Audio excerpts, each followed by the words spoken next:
Hello and welcome to 8 Count, a new programme showcasing some of the finest combat sports across Scotland. We're going to have interviews with some of the country's finest fighters, coaches and promoters. We'll have up-to-date fight reviews and some technical breakdowns as well. Joining us tonight, we've got two of the finest coaches in the country. First, we have Craig Flowen from the Glasgow Thai Boxing Academy in Clydebank. Craig has an impressive stable of young fighters, for example Jazz Brander, Stephen Irvin and Martin the Ginger Ball McBride. Craig also has Tam McCourt, who's a WBC champion, and we'll be seeing one of Tam's fights later on. Our second guest is Guy Ramsey, owner and coach at the Grip House Gym in Glasgow. The Grip House Gym is one of the most successful fighting gyms, not just in Scotland, but in the UK. The Grip House has two of the three Scottish fighters currently fighting in the UFC, training here, being Robert Whiteford and Joanne Calderwood.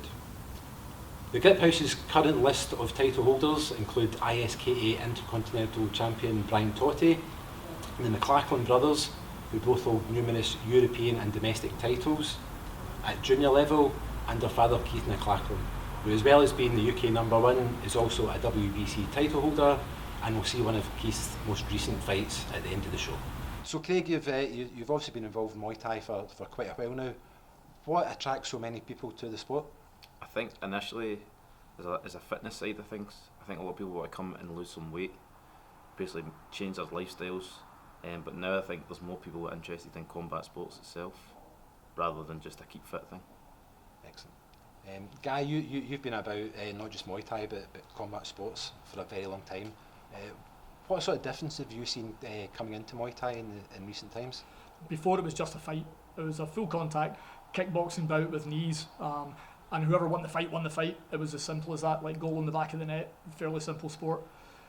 Now we realise there's an entire hierarchy of strikes and scoring and how to win a fight, how to play a fight, and it's the knowledge that's come into that has changed the way everybody is training. The gyms that have evolved have become incredibly successful. The ones who are refusing to evolve are going extinct. There's been a massive evolution going on. Excellent. So obviously you both have very successful gyms at the moment. You both have fighters kind of coming to and from Thailand. Does this help the fighters that are purely training in Scotland?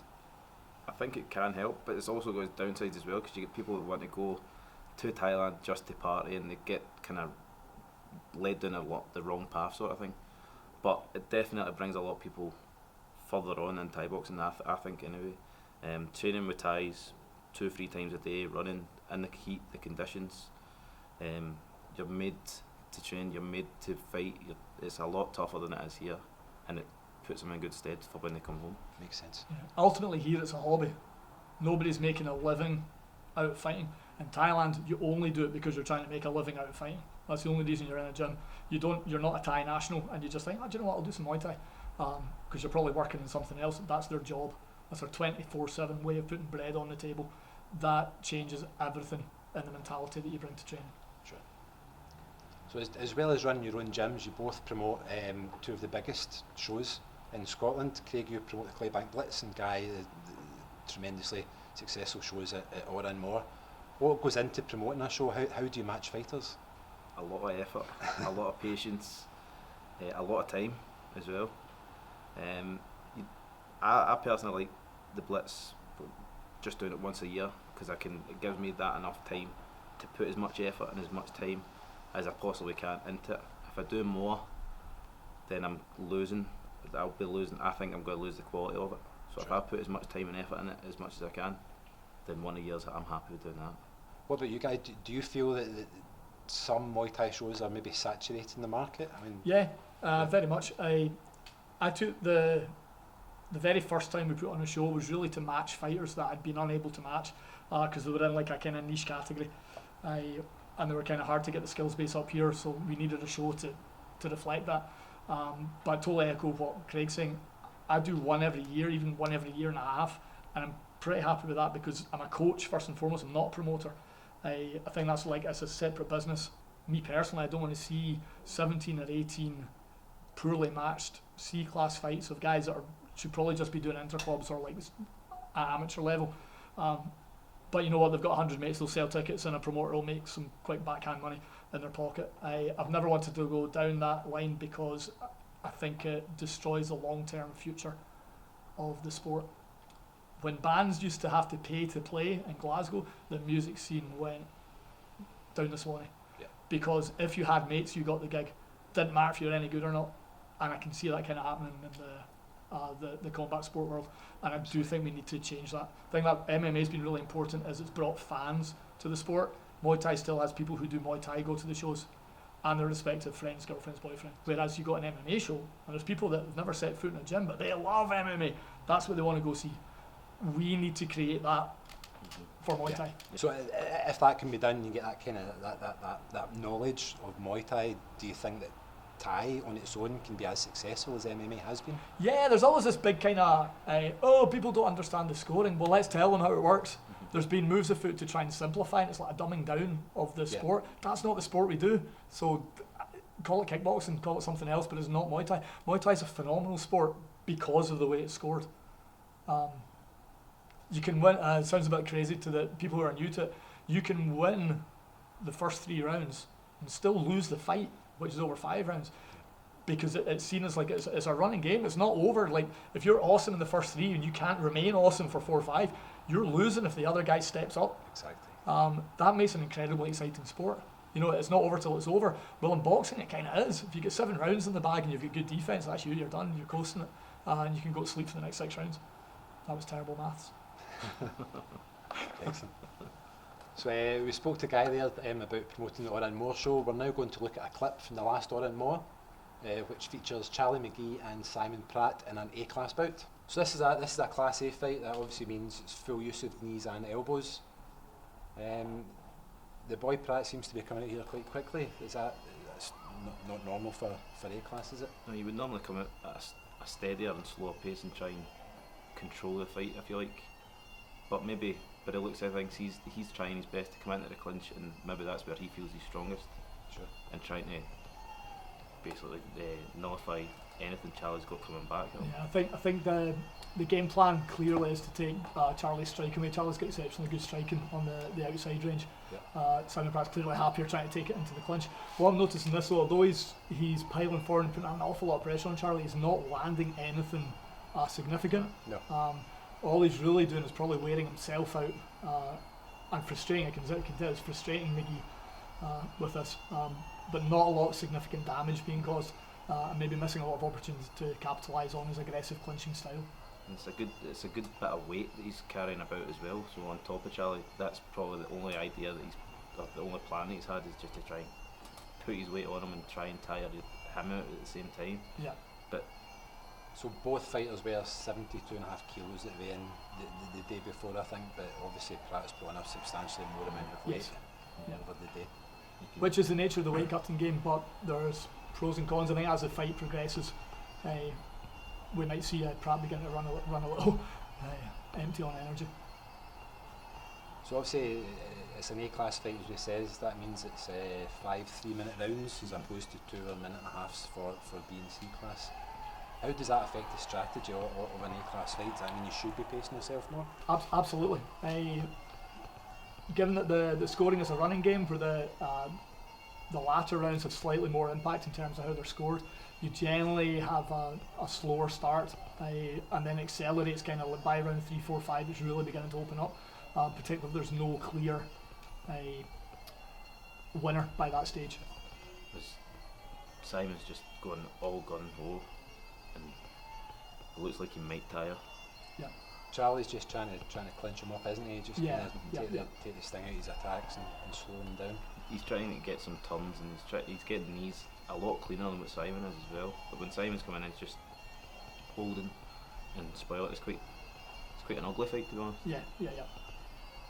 So maybe not the most technical fight we've seen, but it's no. Even in terms of clinching, the clinching being used here is quite basic. He's really just trying to attach with like a double head tie, and he's driving in kind of side knees on the stronger long knee, which will be getting much bigger scoring in this. So Charlie's obviously scoring back as well, isn't he? He's returning the knees. He's not just kind of soaking the pressure. So that's the end of the first round there. How would we score it at the moment? Hard one to score. you'd have to give I suppose the guy that's making the fight is Simon Pratt, but only because Liam McGee's not getting around. That was a beautiful turning kick there. To be able to perform that under that kind of aggressive pressures, that's a big skill there. It's clean right across the stomach. Real clean. That must have hurt Pratt. That must have taken the wind out of his sails a wee bit. I know that Charlie has a background in Taekwondo. Is that kind of helped him with that particular move? Well, initially it didn't. Now it does. But without the platform of decent Muay Thai basics, that stuff doesn't work within a Muay Thai fight. So we see Pratt desperate trying to look for the knees to the head, which can be a fairly fast way to finish the fight. Yeah, but he's nowhere near. He's too far away. Yeah. Even Charlie, when he's getting he's not broken his head position. He's not really changing McGee's balance particularly much. Every time Charlie gets a chance as well, he's thrown a body kick, which is a massive score. There's a kick to the head as well. He's scoring well on the back foot. And then managing to get that long knee up round the side knee as Pratt comes in. Charlie's work's a lot cleaner.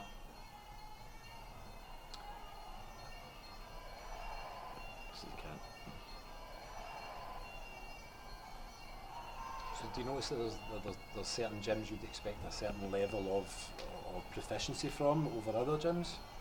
Is that maybe the difference in this fight, or is it just not as much as there used to be? I think there used to be gyms that were particularly good at clinching or particularly good at low kicking, but again with everybody now trying to progress Muay Thai as we understand as a sport, the gyms are all begin to everybody's at their own singing off the same sheet.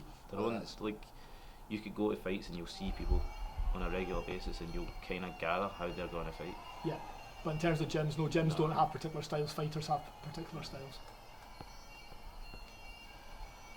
So yet again the fight has been tied up there and the referee breaking that. The referee's just breaking it when there's... Referee will break clinch if it's non-productive. The clinch should never be seen as a rest point, and if the referee thinks there's nothing happening, he'll just break it up and insist the fighters go back to it at range. Charlie's working in the clinch as well on the inside. He's moving. He's getting movement with his hands. Yeah, he's trying to find some superior position work with his. But Pratt is putting all his body weight on him, which is making it a little bit more difficult. Yeah. To move. A big leg kick scored as well. Pratt just threw quite a high left kick there, but it didn't seem to have any power. Or no, again, if kicks are landed, but they're not landed with particularly much power, they're not scoring particularly highly. You're always trying to think about shifting position when you strike somebody in Muay Thai. Two reasons: it means you've landed the shot really well. It also makes it very hard for the other person to counter immediately back, giving you yet another opportunity to strike. There's a kick again. Two big body kicks. This is Charlie. Charlie's beginning to find his range now. He's looking happier as Pratt's coming in, just trying to pick him off with the kicking shots as he's coming in. I think the amount of energy that's been expended, this is the round that will really start to change things up. In a traditional Thai fight, guy, as you were saying earlier, the Thais don't really pick up the pace until at least round 3. Yeah. Even that's a great score. It wasn't a particularly strong kick, but it's completely off balance Pratt and then put him to the floor. And then even at that, he's scoring with a left body kick as well as Simon's coming in towards him. So Charlie's getting he's turtled him up. Obviously landing some fairly hard elbows onto Pratt's head. And the elbows are legal in an A-class fight. Yes. Yeah.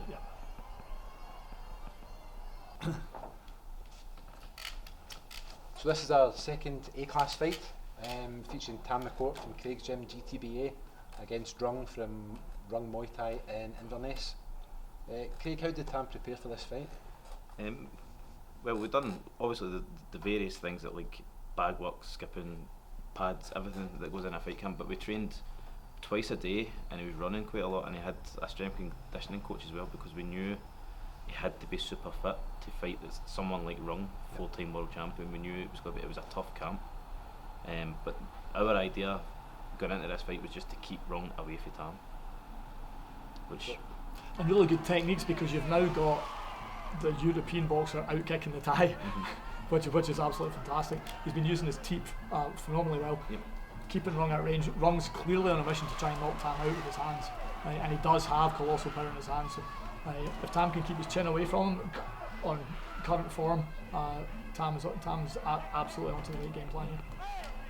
we tried to use the teeps quite a lot and off balance Rung as many times as we possibly could, but we just knew Rung is going to come. He's going to come forward constantly, so we just had to go on the back foot, score smart, and score where we has a shot to the groin. Groin shot there. One of the dangers in any kind of combat sport involving kicking and or kneeing is occasionally you get a groin shot, which can be quite hard to recover from. It kind of haunts you for the rest of the fight. A big left knee with Tam as well. Scored. We work at long range knees, and teeps was the idea. Yeah. It seemed to work quite well. Rung's trying to take Tam's range away. This is a really good styles make fights. Tam's trying to win on the outside as much as possible. Again, there's that teep taking the balance off. So for that initiative, the teep's basically just a front kick that's designed to push your opponent. Yeah. To destabilise. It might not necessarily hurt them, but it'll definitely take the balance and destabilise them. Again, balance is one of the key components to show that you're being dominant over your opponent. And again, although that wasn't a significant strike, Tam still managed to get Rung onto the canvas. Rung managed to catch Tam a couple of times with big hooks. And another groin shot. Another groin. This is really hard. Like even the fittest fighter can only take so much of those before eventually it spreads, and even impact on your core, like on your body from that point, is going to be 5 times worse than it normally would.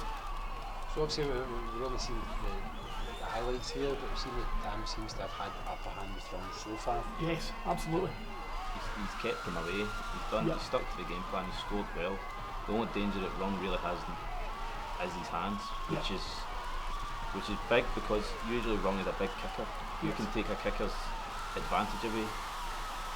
Tam's movement is this is very much an improved Tam McCourt I'm seeing here. Just my heart's breaking for him right now, because that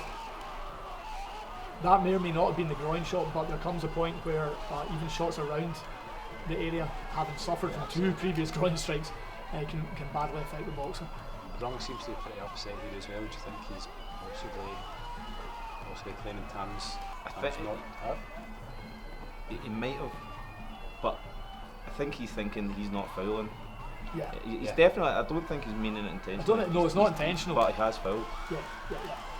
So Rung was maybe just indicating he was trying to hit Tam in the body, right? Yeah. Maybe I think that he's got. I don't know if he's got the thing there. This guy's been saying it might be because the previous shots. Obviously, Tam, as we've seen, has had the upper hand, so there's no reason for him to. He's not going to allow any injury, is he? No. But Rung's the older guy as well, so he's not going to allow an older man more time. He wants to keep the pace of the fight going. I mean, McCourt's footwork's been rapid. He's obviously trying to draw Rung forward. He's evading really well. He's scoring really well, and only that's going to be making Rung very, very tired. So actually Rung's benefited from Tam having these breaks. Yes, pretty much.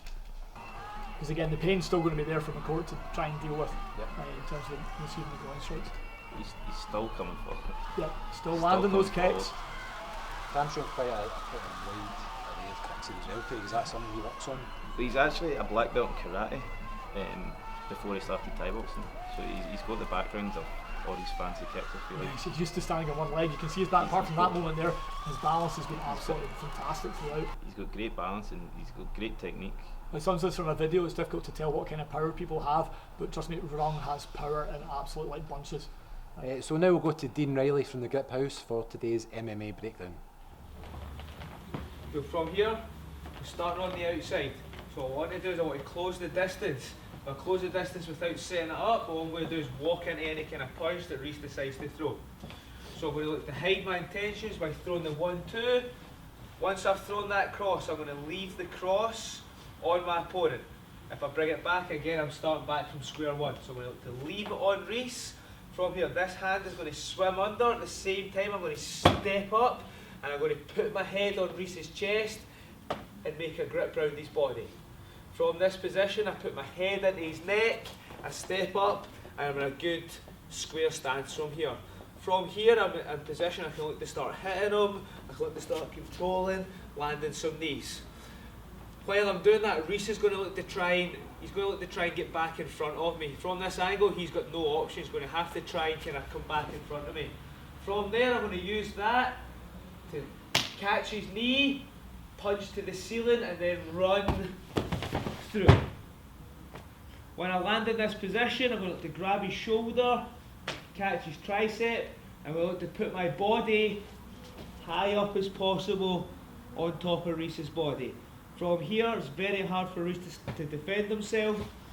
For him to move, it doesn't affect me. From here, I can look to start landing some short punches, some short elbows, or look to start controlling him in other ways and making him have a bad day. So here we have our last fight for the show today. It's Keith McLachlan fighting Ahmed Moutif from France. I think this was Keith's 4th fight out of 5 so far that year, Guy. Yep. Keith seems to be perpetually in training, and he's maybe, I think he's got a 7-year he's got a 7-year age difference, obviously being older than his opponent. How does that affect his preparation? It doesn't affect his preparation that much, to be honest. Keith is a grafter. He's probably got the best work ethic of anybody in the gym. More importantly, he's constantly strived to get better at what he does in terms of his knowledge of the sport, how to win the sport, but just improving his techniques. A lot of fighters, when they get to Keith's age, old dogs, new tricks does not apply to Keith. He's always looking for something to give him an edge over the next guy he fights. He's very motivated as well. Yeah, incredibly motivated. He's And the age thing is, again, don't be fooled by the age thing, he's only 36. Now in Muay Thai in Thailand, that's considered old. Sure. Over here, not so much. The last thing to go is power, and Keith has that. Yep. Keith's had 4 KOs this year already in the run up to this fight. So four fights a year so far, guys. Is that kind of standard for a fighter at Keith's level? Yeah, Should 3 to 4 fights. There's some guys pulling 5 or 6. That's hard to do. It takes a lot in the body. Even just having to go through like a weight cut, as well as like fight training. Keith seems to be scoring really well again this fight. He seems to be throwing a lot of knees, a lot of kicks. Yep, I think this fight was quite even. the first round. First round was really even. Ahmed Mutfi was the WTK world champion, and he came with a strong pedigree. He's had 29 pro fights.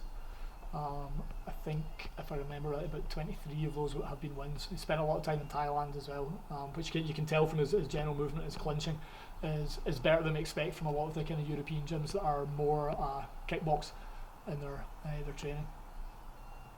Big knees for Keith as well. He's jumping in. He's Yeah. got his back. And Keith loves taking the back end. You're showing a position of dominance in Muay Thai, and again, the judges look on that very favourably. There's not somebody here sitting with a clicker counting out the amount of shots. That's not how Muay Thai works.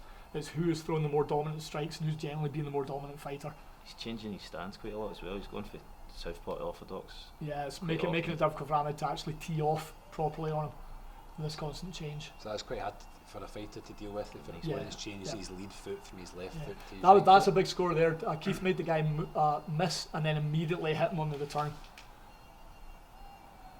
Big side knees as well. When he's going into clinch, he's scoring really well with the knees. Yep. He's actually coming off the ground and throwing his full body in, and there's a lovely And then he turn gets as the throw to finish it. A throw doesn't score too much on its own, but when you've already struck and then thrown, it turns into a massive score. Anyway, one definitely have McLachlan ahead, particularly with the work he's doing in the clinch. On the outside and the kickboxing range, I would say it's fairly even. Big leg kick. There's Murphy throwing the left kick. That. This has been doing the rounds on social media for a while now. Yep. This elbow. The reason I like this elbow particularly is it was deliberate. A lot of people throw spinning techniques as a measure of last resort because they've had their position destroyed or that they're getting desperate, and they'll throw it. And a lot of time you'll see it will land in somebody's gloves. It has no effect whatsoever.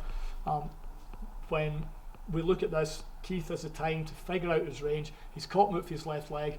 He clears it. He avoids the jab that Mutfi tries to throw, ducks his head down, which adds a lot of weight to the elbow, and lands with as much precision as you can ask from this level of fighter. Absolutely fantastic technique and a great way to finish that fight. We've also seen Keith kind of pretty much finish his opponent there, the technical knockout with a devastating elbow, but immediately was over checking his opponent was okay. I Yeah. think that kind of typifies Muay Thai. You want to kill the guy. Typifies And Keith how as you well win as the a fight, person yeah. as well. Yeah. You know, it's always very strange in combat sports. Yes, are you going out to hurt somebody? Yes, you are.